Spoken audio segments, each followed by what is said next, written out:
ஒரே மேகம் சுற்றி வர மரம் செடி கொடின்னு டேம் தண்ணி சுற்றி இருக்குதுங்க. இந்த மாதிரி ஒரு அழகான இடத்துல தான் எங்கள் குலதெய்வம் இந்த இடத்துல இருக்குதுங்க. இன்றைக்கி எங்களோட குலதெய்வ வழிபாடை தான் உங்களோட ஷேர் பண்ணிக்கலான்னு ரொம்ப நாளைக்கு அப்புறம் ஒரு லாங் வீடியோ ஷேர் பண்ணுறேன்.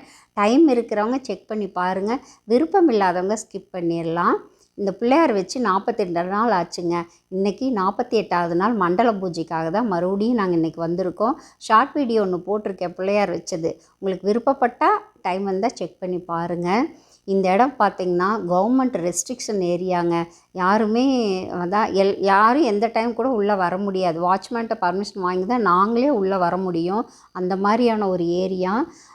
இங்கே மாடு மேய்ச்சா கூட கழுத்தில் மணி கட்டி விட்டுருவாங்களா, அது டங் டங் சவுண்டு கேட்டுக்கிட்டே இருக்குமாம்மா, அதுக்காக தான். அப்புறம் வந்தால் பார்த்திங்கன்னா நாங்கள் ஒரு 4 பங்காளிகள் சேர்ந்து வந்தால் மட்டும்தான் இந்த எல்லைக்கு வர முடியும். இன்றைக்கி எங்கள் மச்சான் பொண்ணு மேலே கருப்பனை இறங்கி நீ இந்த கோயிலுக்கு நீ பூஜை பண்ணு அப்படின்னு சொல்லி உத்தரவு ஆனதுனாலங்க பிள்ளையார் வச்சுட்டாங்க. இன்றைக்கி 48வது நாள் பூஜை. எங்கள் பங்காளிகள் எவ்வளோ முயற்சிகள் பண்ணினாங்க, ஆனால் யாருனாலும் இதை எடுத்து நடத்த முடியலைங்க. ரெண்டாவது இந்த அவசர யுகத்தில் அவங்கவுங்க ஃபேமிலியோடு வர்றாங்க, ஒரு கெடா வெட்டி ஒரு பொங்கலை வச்சோ சாமி கும்பிட்டு போயிடுறாங்க. இந்த கோயிலோட விசேஷம் என்னென்னா, இந்த டேமில் தண்ணி எடுத்து தான் பொங்கல் வைக்கணுங்க. கேன் வாட்டரோ இல்லை வீட்டிலேருந்து கொண்டு வந்த தண்ணியை வச்சு பொங்கல் வைக்கக்கூடாது. நாங்கள் யாரும் டேம்குள்ளே இறங்க மாட்டோங்க. பெரியவங்க யாராவது தான் தண்ணி எடுத்து கொடுப்பாங்க. ஏன்னா உள்ள முதலையெல்லாம் இருக்குதுன்னெலாம் சொல்கிறாங்க, ஆனால் நாங்கள் யாரும் இறங்குறதே இல்லை. எங்கள் மச்சான் பொண்ணு மதுரையில் இருக்காங்க. அவங்க தான் இப்போ இவ்வளோ ஸ்டெப் எடுத்து செஞ்சிட்ருக்குறாங்க. ஒரு பொண்ணுக்கு எப்படி கருப்பனை இறங்கலான்னு நிறைய பேர்த்து கேள்வி வரும். எங்களுக்கே வந்தது தான். ஆனால் நாங்கள் நேரில் பார்த்தப்ப பார்த்திங்கன்னா நாங்களே பிரமிச்சு போயிட்டோங்க. கடவுளோட அருளும் ஆசீர்வாதம் இல்லாமல் இது கண்டிப்பாக இது நடக்கவே நடக்காதுங்க. இது மாயமோ மந்திரமோ தந்திரமோ எதுவுமே கிடையாதுங்க. உண்மையாக கருப்பனோட ஆடை போட்டு அவங்க வாக்கு சொல்கிறப்ப பாத கொரடலில் நடந்துக்கிட்டு ரொம்ப சிறப்பாக இருந்துச்சு. வாக்கு சொன்னதெல்லாம்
எல்லாத்தையும் ஒரே நேரத்தில் உனக்கு சொல்லிட்டா என்னோடது என்னன்னு தெரியாது. ஞாபகத்தை அணிஞ்சிட்டு கேளு.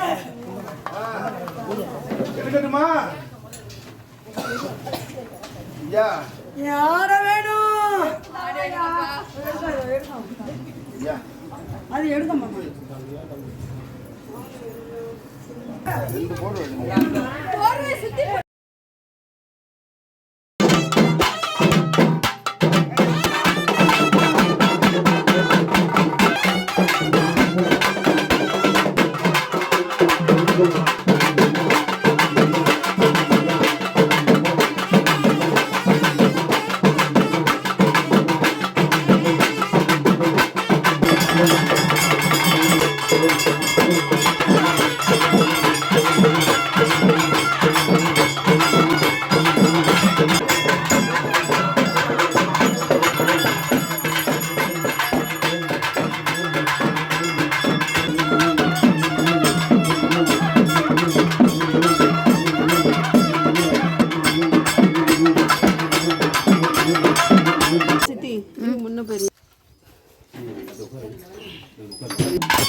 என்னதுங்க நீ சொன்ன மாதிரி தானே செஞ்சிருக்கு உனக்கு என்ன வச்சிருக்கு குறை செஞ்சதெல்லாம் சரிதான் ஆ ஆனா ஒண்ணு ரெண்டு மாறுதுல்ல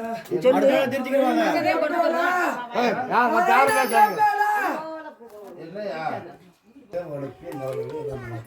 நான் பண்ணிட்டேன் சரி என்ன பண்ணேன் 40 நாள் கழிச்சு வருவோம் எல்லாம் செய்வோம் சொன்னேன் அவ்வளோதான் நான் செஞ்சேன் கரெக்டாக 42 நாளைக்கு முன்னாடி நடந்ததுக்கு தான் நின்றுருக்கேன் மற்ற அது யார் என்ன செஞ்சாலும் தெரியாது நான் வரவும் முடியாது மத்தவங்க செஞ்சதை உன்னை கூப்பிட்டு கேட்கல எனக்கு கூட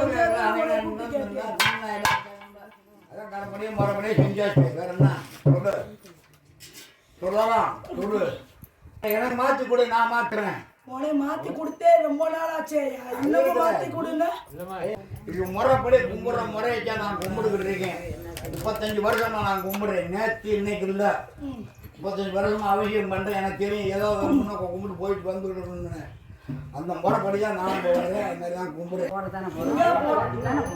நீ உன் வீட்டுல நீ 4 பிள்ளை இருக்குன்னா மூத்த பிள்ளைக்கு மட்டும் சாப்பாடு போட்டு கேட்குறேன் அன்னைக்கு இந்த வாய்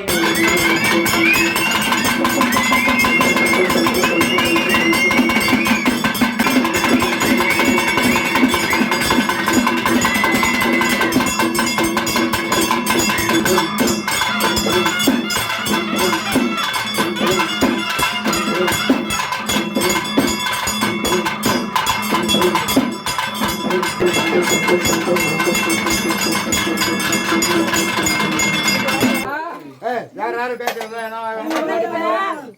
ஒவ்வொரு நாளும் அவளுங்க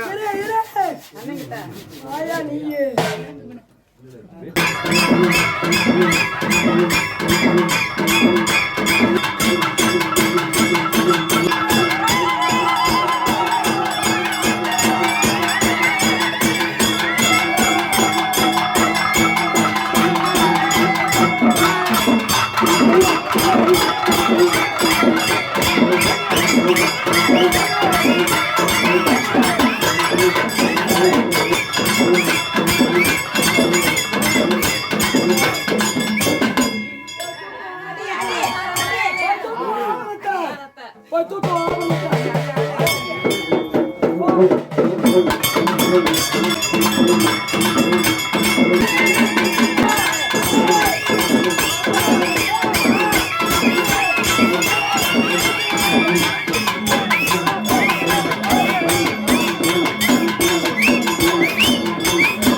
இப்போ கருப்பனை போய் விழுந்து கும்பிட்டு தின்னூர்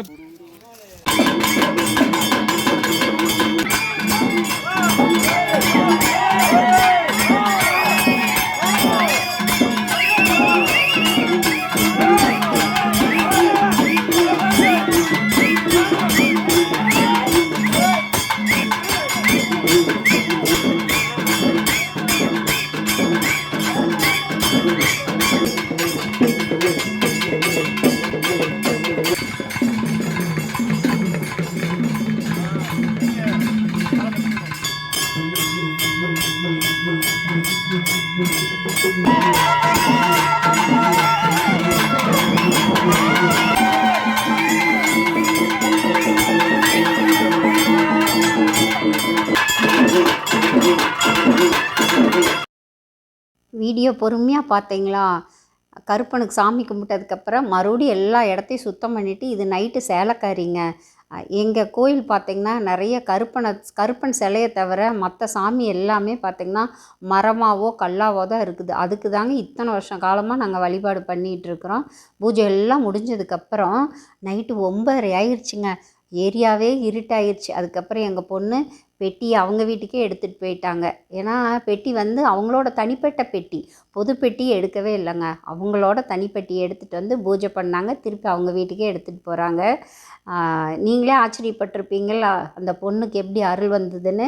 ரெண்டாவது நிறைய பேருக்கு வாக்கு சொன்னாங்க. அதையெல்லாம் நாங்கள் இந்த வீடியோவில் காட்டலை. ஏன்னா வாக்கு கேட்டவங்களோட பர்சனல், அதை நம்ம வீடியோவில் ஷேர் பண்ணக்கூடாதுன்னு நான் சொல்லலைங்க. நிறைய குழந்தை இல்லாதவங்களுக்கு தொழில் வேணும், கல்யாணம் வேணும் அப்படின்னு, அதேபோல் புருஷன் பொண்டாட்டி பிரச்சனை எல்லாத்துக்குமே நிறைய பேர் வாக்கு கேட்டாங்க. அவ்வளோ பேர் திருப்தியாக சந்தோஷமாக மன நிறைவாக கிளம்பி போனாங்க. இதே இடத்துல இன்னும் நிறைய பங்காளிகள் அடுத்தடுத்த தலைமுறைகள்லாம் உள்ளே வரணுன்றதான் எங்களோட ஆசை. அதே போல் இந்த கருப்பன் எல்லார்த்தையும் உள்ளே கொண்டு வந்து சேர்ப்பாருன்ற நான் ரொம்ப நம்புகிறேங்க. பாருங்கள் ஏரியா எப்படி ஆகிப்போச்சுன்னு. இந்த லைட்லாம் பார்த்திங்கன்னா இந்த கோயில் விசேஷத்துக்காக இந்த லைட்லாம் மாட்டணும். இந்த லைட்லாம் இல்லைன்னு வைங்க, நைட்லாம் உள்ளே ஒரு நொடி கூட நிற்க முடியாதுங்க. அவ்வளவு ஏரியா ரொம்ப இதாக இருக்கும். ஆனால் மன நிறைவாக இருந்ததுங்க இந்த கருப்பனோட பூஜை. இனிமேல் எப்பப்பெல்லாம் இந்த கருப்பனுக்கு பூஜை நடக்குதோ அப்போ எல்லாருமே ஒன்று சேரணும்னு எல்லாருமே பேசிக்கிட்டோம். முடிஞ்ச வரையில் அமாவாசை வரணும்னு ஒரு தீர்மானம் எடுத்திருக்கிறோம். இந்த வீடியோ பார்க்குற பங்காளிகள் யாராவது இருந்தால் கம்பல்சரி எல்லோரும் வந்து இந்த குரூப்பில் ஜாயின் பண்ணிக்கோங்க. வீடியோ பார்த்துட்ருக்கிற உங்களுக்குமே இந்த சந்தன கருப்பனோட அருள் பரிபூர்ணமாக கிடைக்கும்னு மனநிறைவாக நான் சொல்கிறேங்க. கண்டிப்பாக உங்கள் எல்லாத்துக்கும் கருப்பனோட அருளும் ஆசீர்வாதம் உண்டு. பொறுமையாக இந்த வீடியோ பார்த்தவங்க எல்லாருக்கும் மனமார்ந்த நன்றிகள். தேங்க்ஸ் ஃபார் வாட்சிங். எப்படி ஒத்தையடி பாதையில் வண்டி போகுது பாருங்கள், எவ்வளோ இருட்டான பாதை. பெட்டி முன்னால் போக பின்னாலேயே நாங்கள் போகிறோங்க. மன நிறைவோடு போகிற வீட்டுக்கு.